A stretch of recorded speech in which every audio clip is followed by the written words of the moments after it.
দীর্ঘ ৬০ বছরের বেশি সময় ধরে রাজনীতির মাঠে যুক্ত ছিলেন বিএনপির ভাইস চেয়ারম্যান ও সাবেক মন্ত্রী আব্দুল্লাহ আল নোমান। তাঁকে শেষবারের মতো বিদায় জানাতে ফুল হাতে সর্বস্তরের মানুষের ভিড়। দুপুরে বিএনপির ভাইস চেয়ারম্যান আব্দুল্লাহ আল নোমানের মরদেহ নিয়ে আসা হয় নগরীর জমিয়তুল ফালাহ মাঠে। জুমার নামাজের পর বর্ষিয়ান এ নেতার চতুর্থ জানাজা অনুষ্ঠিত হয়।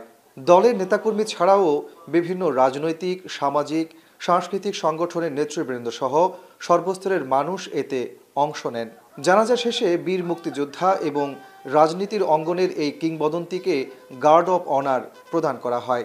আমরা চট্টগ্রামবাসী একজন অভিভাবক হারালাম, যে একজন এমন এক অভিভাবক যিনি দলমত ঊর্ধ্বে উঠে সবার জন্য উন্মুক্তভাবে কাজ করে যেতেন। রাজনৈতিকভাবে উনি অত্যন্ত অনুকরণীয় অবিসংবাদিত একজন ব্যক্তিত্ব। শ্রদ্ধা জানাতে আসা বিএনপি ও অন্যান্য দলের নেতারা জানান, রাজনীতির মাঠে আব্দুল্লাহ আল নোমান ছিলেন সবার প্রিয় মুখ। রাজনীতির পাশাপাশি চট্টগ্রামের উন্নয়নে, বিশেষ করে শাহ আমানত সেতু, Chattogram veterinary and animal sciences বিশ্ববিদ্যালয়, চট্টগ্রাম শিক্ষা বোর্ড প্রতিষ্ঠায় তিনি রেখে গেছেন গুরুত্বপূর্ণ অবদান।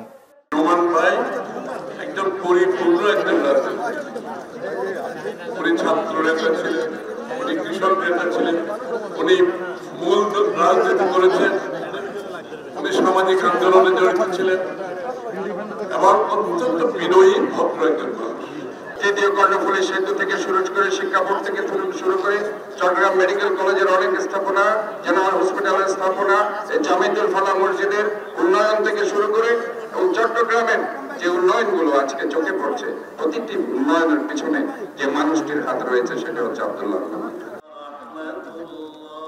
জানাজা শেষে মরদেহ নেওয়া হয় গ্রামের বাড়ি রাউজানের গহিরায়।